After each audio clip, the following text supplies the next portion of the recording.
তখন ইন্ডিয়া যে হাজার হাজার ট্রাক নিয়ে আসে দৌলতপুর, এই খুলনা বিভিন্ন জায়গায় যে ক্যাম্প ছিল, আর আর্মির যে ছিল ক্যান্টনমেন্ট, এই ক্যান্টনমেন্টগুলির অস্ত্রপাতি গোলা বারুদ এরা লোড করে নিতেছিল হাজার হাজার ট্রাক। মেজর জলিল তখন এটা বরদাস্ত করে নাই, তিনি অ্যাটাক করছিল এবং তাদেরকে কিছু আটকাইছিল। যখন 16ই ডিসেম্বর স্বাধীন হলো আমাদের দেশ, বিজয় দিবস, মুক্ত হয়ে গেল বাংলাদেশেই, তখন আপনি কি অবস্থায় বা কি করছেন? আমি বাংলাদেশে বাপ মার এখানেই ছিলাম।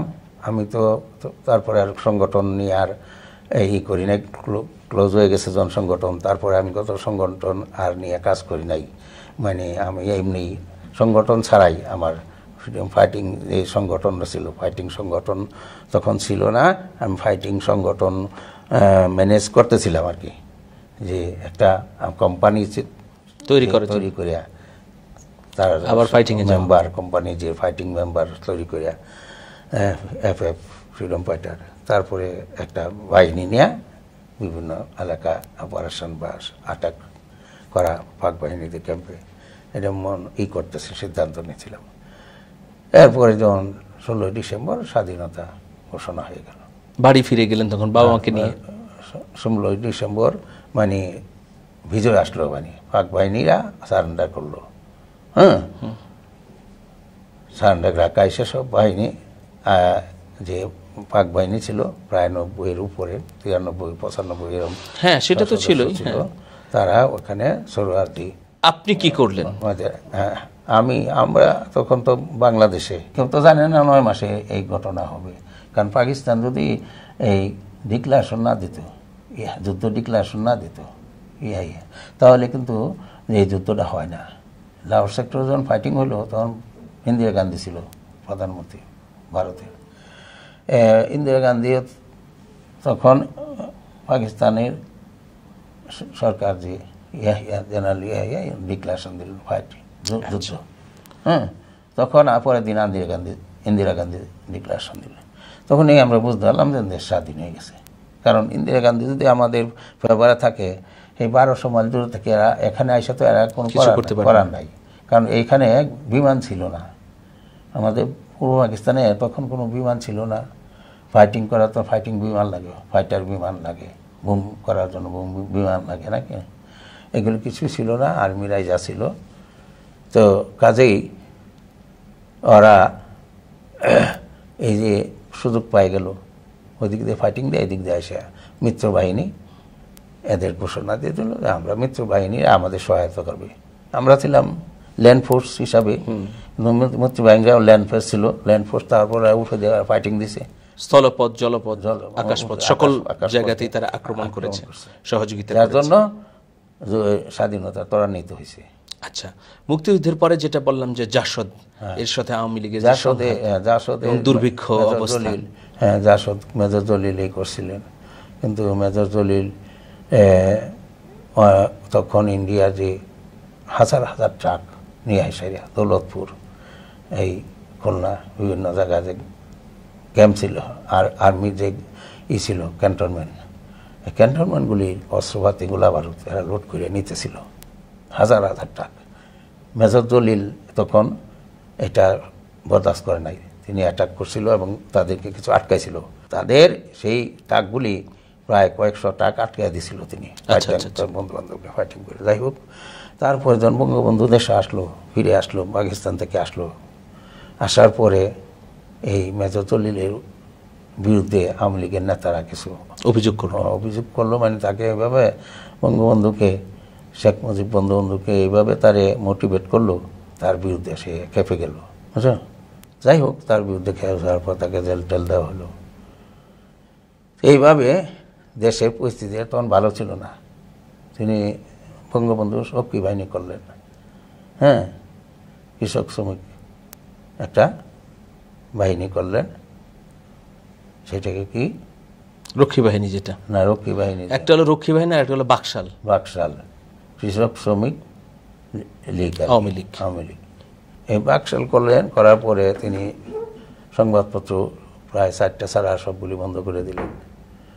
এবং এই যে রক্ষী বাহিনী, এরা কিন্তু অনেক অত্যাচার করছে, প্রতিবাদ করার কেউ নাই, প্রতিবাদ করতে কেউ পারে নাই, অনেক অত্যাচার।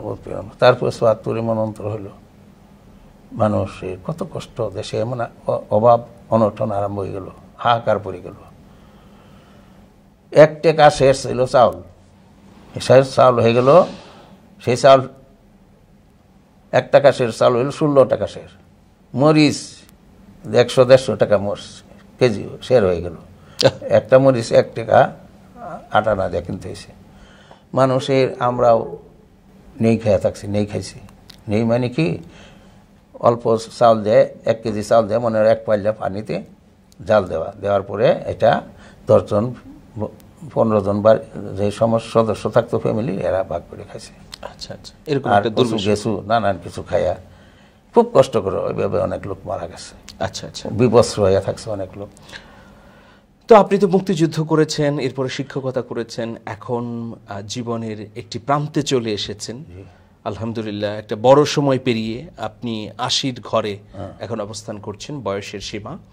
তা দেশকে কিভাবে দেখতে চান, বা মুক্তিযুদ্ধ যে করেছেন আপনি কি মনে করেন যে এই লক্ষ্য উদ্দেশ্য বাস্তবায়িত হয়েছে, আপনার চেষ্টা সফল হয়েছে? এই 6 দফা যে ছিল, তাদের বঙ্গবন্ধুর 6 দফা, ছাত্রদের 11 দফা ছিল, বঙ্গবন্ধুর 6 দফা, আমাদের 11 দফা।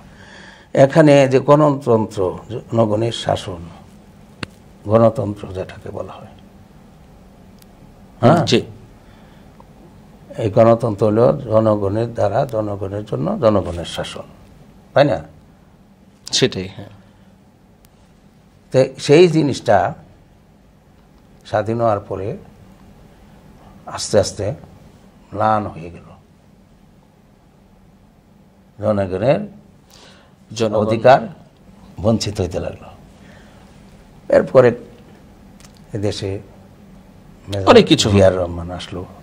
জিয়াউর রহমান আসার পরে কিছু থাকলো, তিনি এরশাদ আসলো, এরপরে এখন আওয়ামী লীগ। তো যাই হোক, আমরা এই যে গত 50টা বছর দেশে যে উদ্দেশ্যে দেশ স্বাধীন হয়েছিল, সেই উদ্দেশ্য বাস্তবায়িত হয় নাই, মোটেই হয় নাই। আমরা শুধু একটা ভূখণ্ড, আলাদা একটা ভূখণ্ড হয়েছি, পাকিস্তান থেকে একটা আলাদা ভূখণ্ড বাংলাদেশ নামে রূপ লাভ করছে। এই কিন্তু বাংলাদেশে যে জনগণের অধিকার, ভাত কাপড়ের অধিকার, শিক্ষা চিকিৎসার অধিকার, কথা বলার অধিকার, ভোট দেওয়ার অধিকার, এগুলি কিছুই নাই। আচ্ছা আচ্ছা, এগুলি কিছু নেই। এখন ভোট লাগে না জনগণের, দেশ স্বাধীন। কি স্বাধীন হয়েছে? আমরা পাকিস্তান আমলে যে অবস্থা ছিলাম তার চেয়েও এখন খারাপ অবস্থা। পাক বাহিনী যে লিবারেশন পিরিয়ডে যে অত্যাচার উৎপীড়ন করছে, নির্যাতন, এখন তার চেয়েও বেশি নির্যাতন আছে দেশে। এইগুলি দেখার কেউ নাই, এগুলি প্রতিকার করার কেউ নাই। সরকার আছে নামে মাত্র। দ্রব্যমূল্য আজকে আকাশ ছোঁয়া, মানুষের পিঠ দেওয়ার লেগে গেছে।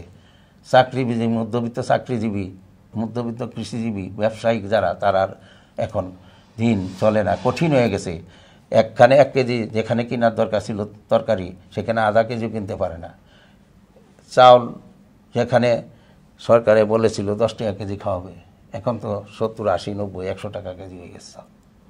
একটা রিক্সাওয়ালা দিন মজুর, সে সারাদিন শ্রম করিয়া যদি 500-1000 টাকা ইনকাম হয়, তার এক বাজারে গেলে সেটা দেয়া কিছুই হয় না।